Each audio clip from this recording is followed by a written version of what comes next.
My name is Ayanna Gregory. I am the daughter of the legendary and late Dick Gregory. I'm one of 10 children born to Lillian and Dick Gregory.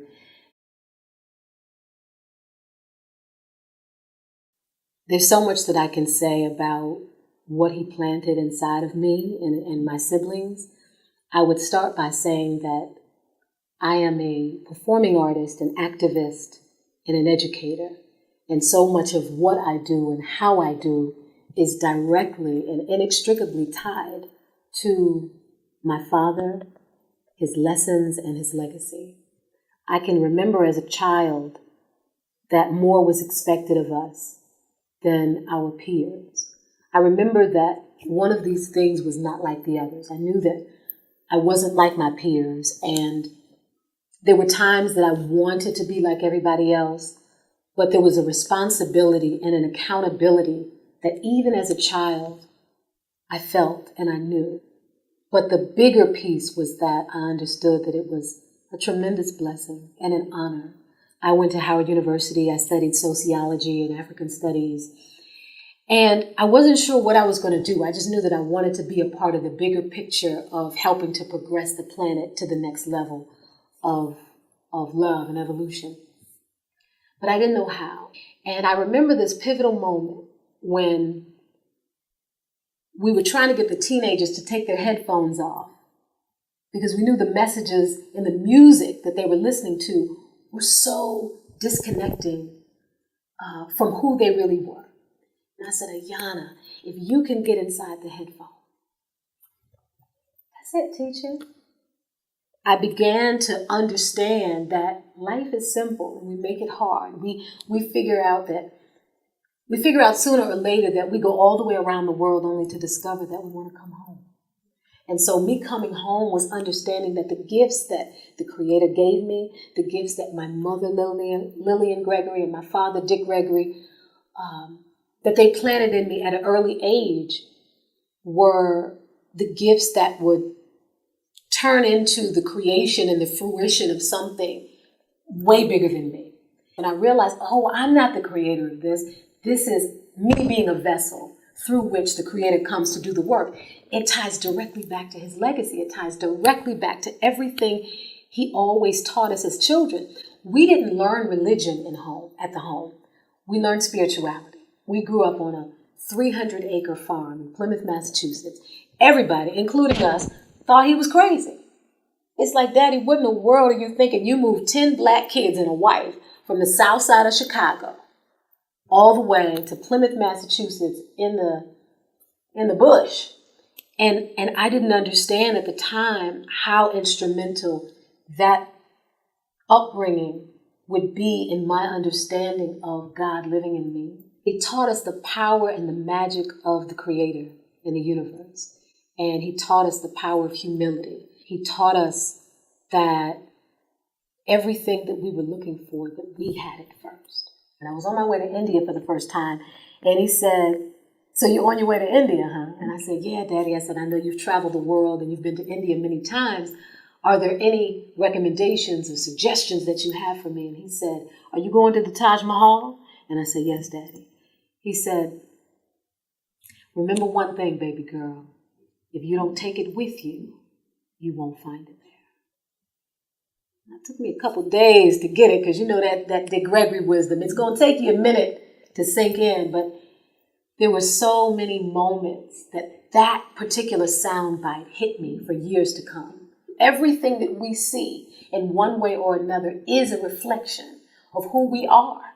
And so I thought, how am I going to be afraid of me?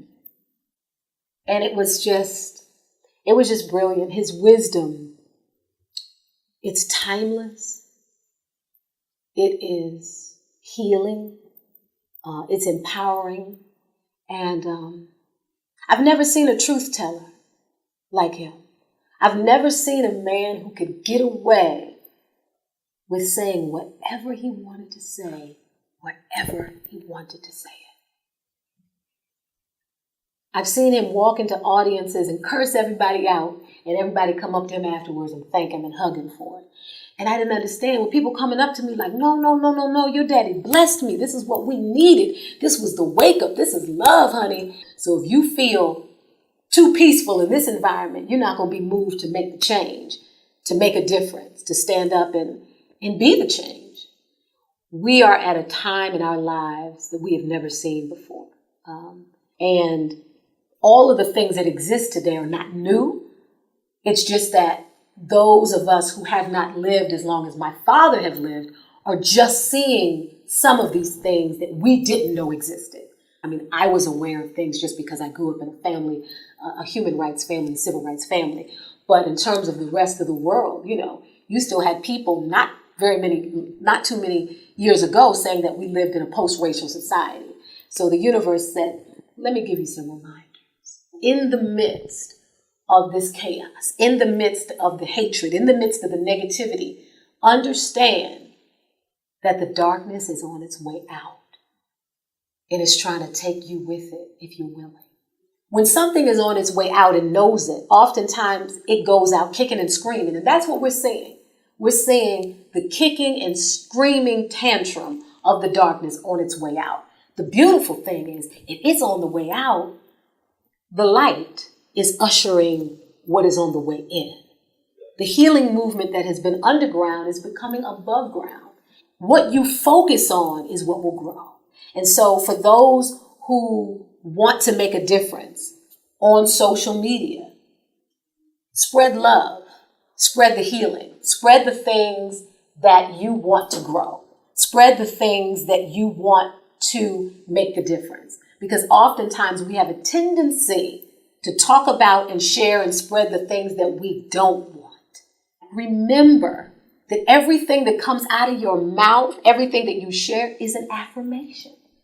Now, what you're affirming, that's on you. And most of us are affirming things unconsciously without even realizing that it's an affirmation. Stay connected to the God that lives in you. God, when people would ask that, well, what should I do, Dick? He said, I can't tell you what to do.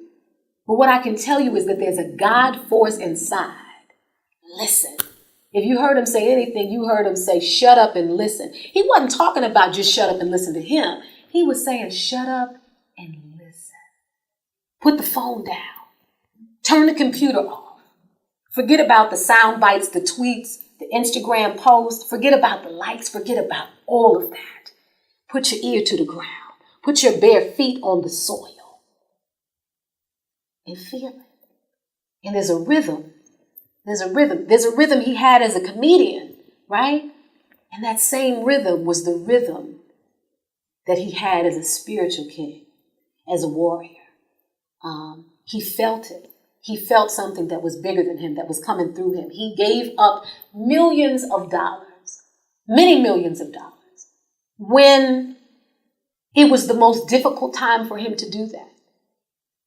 At the most inconvenient times for him to be a revolutionary, he never wavered. We lost our house in 1991. Why? Because when somebody gave him a check, a very large check that would have taken care of all of our financial worries at that time, he signed it over to the movement. That's who he was. He couldn't help it. He couldn't help it. And people would say, Brother Dick, aren't you concerned that your involvement in this movement, the civil rights movement and the human rights movement, is going to overshadow, your comedy career? He said, no, you need to be asking the opposite question. Is the comedy career going to get in the way of my involvement in this movement? And even people who were closer to him were like, Brother Greg, what's this going to do to your pocket if you do this? He said, well, what will it do to my spirit if I don't? So we're talking about a brother who couldn't be bought. So he left lessons for us. He left a blueprint without telling us that it was the blueprint. And he didn't do it by himself. He did it through the grace of the God that lived inside of him. He did it with the strength of the ancestors. Daddy always said that the most two powerful forces on the planet were the black church and the black woman.